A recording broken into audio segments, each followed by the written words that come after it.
Hi student, and this video lecture we will talk about one of the important topic regarding to one of the important theory regarding to the embryology, that is recapitulation theory. It is one of the important theory of the embryology. So let's get started from the recapitulation theory. First of all, we will talk about who proposed this theory. So the first point, that is proposed by Muller Haeckel in 1968. This theory is proposed by Haeckel. Now the second term is used, their second name is used for the recapitulation theory, that is this theory is also known as biogenetic law. Now what is the statement of the recapitulation theory? So the statement of this theory, that is ontogeny repeat phylogeny.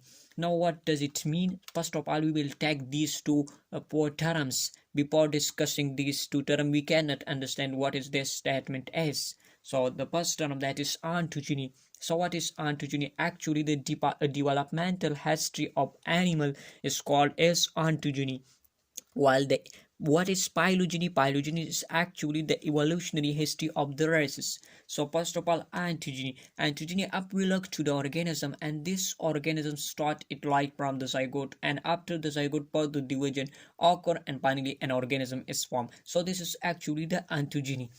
Now if we look to the rest, suppose by taking the example of human, so from this human is evolved from which ancestor? So this is actually we look to the evolution, how the evolution is formed, and finally a modern or advanced organism is formed. So through different type of evolution, and finally an advanced type of organism is found. So this we looks to the ancestor and a descent. This is actually related to the phylogeny, while during the development how the organism is formed from further division or developmental process after the zygote. So this is actually the ontogeny. Now what does this statement explain?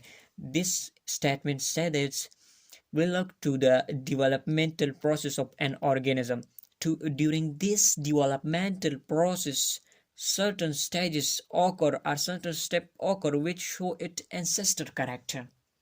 So that's why the statement show that ontogeny repeat phylogeny. What does it mean? It means during developmental stages some characters or appears, or some stages come which show to the ancestor character that is present and its ancestor. So that's why this theory said it's ontogeny repeat phylogeny. Actually the meaning of recapitulation is also that recapitulation mean repeat. So what does it repeat? It repeat mean during an ontogenic development phylogeny is repeated. So that's why you use this term for the recapitulation theory. Now we will take some example of this, how this ontogeny repeat phylogeny, or how during developmental stage the phylogenic characters are is repeated or it show ancestor character.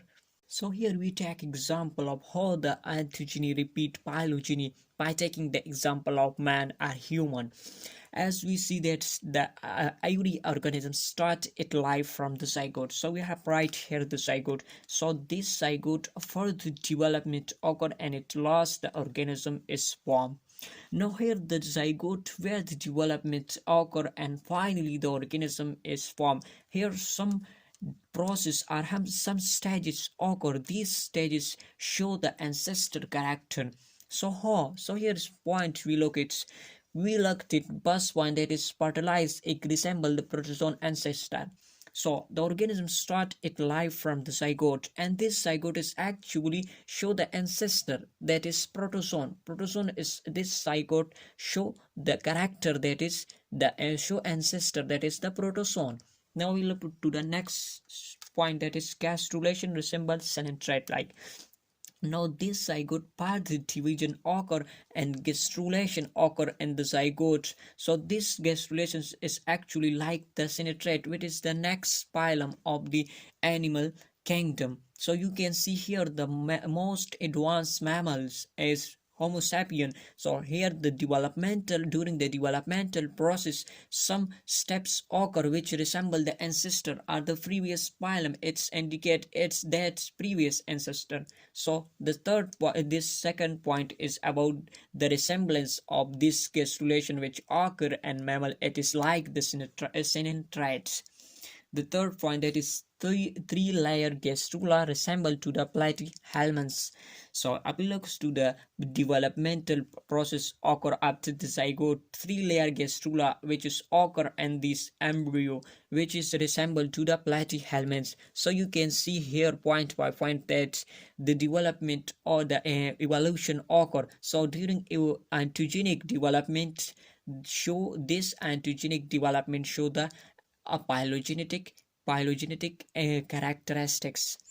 So the fourth find, that is the appearance of gall slit and the embryo resemble fish. During the developmental process or during the ontogeny, here the gall slit is appear. So what does this gall slit show?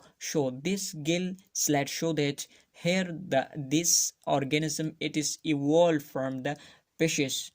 Evolution occur in the organism actually. The last point, that is the appearance of pentadactyl limb resemble the tetrafoot character. So during developmental pentadactyl limbs is formed which show that this is the characteristics of a tetrafoot character. So you can see here the advanced mammal that is formed.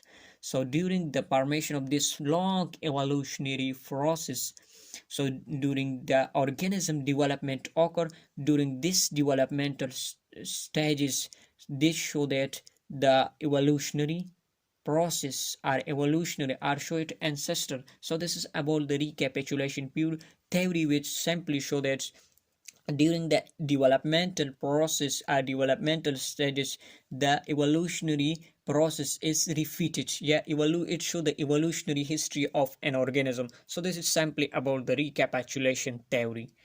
Thank you so much.